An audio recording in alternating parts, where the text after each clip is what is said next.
আজি ঝড়ো ঝড়ো মুখর বাদর দিনে, আজি ঝড়ো ঝড়ো মুখর বাদর দিনে, জানি নে জানি নে কিছুতে কেন যে মন লাগে না, ঝড়ো ঝড়ো মুখর বাদর দিনে।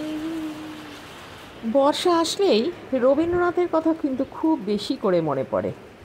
বাঙালির ধ্যান ও মননে এই যে বর্ষার সম্মোহনী রূপ, তার স্বতঃস্ফূর্ততা প্রকাশ পায় তার অগ্রণী কিন্তু রবীন্দ্রনাথই। বৃষ্টি পড়ে টাপুর টুপুর, নদে এলো বান থেকে, ওরে আজ তোরা যাসনে ঘরের বাহিরে, কিংবা এমনও দিনে তারে বলা যায়, এমনও ঘন ঘোর বরিশায়। কোথায় নেই রবীন্দ্রনাথ? রবীন্দ্রনাথের সঙ্গীত জীবনে সর্বমোট 112টি বর্ষা অঙ্গের গান, যা তিনি রচনা করেছেন 16 বছর বয়স থেকে শুরু করে প্রায় 1941 সালে মৃত্যুর প্রাক্কাল পর্যন্ত। বাদল দিনের প্রথম কদম ফুল করেছ দান, আমি দিতে এসেছি শ্রাবণের গান। রবীন্দ্রনাথ আমাদের শ্রাবণের গান দিতে এসেছিলেন এবং দিয়েছেনও উজাড় করে।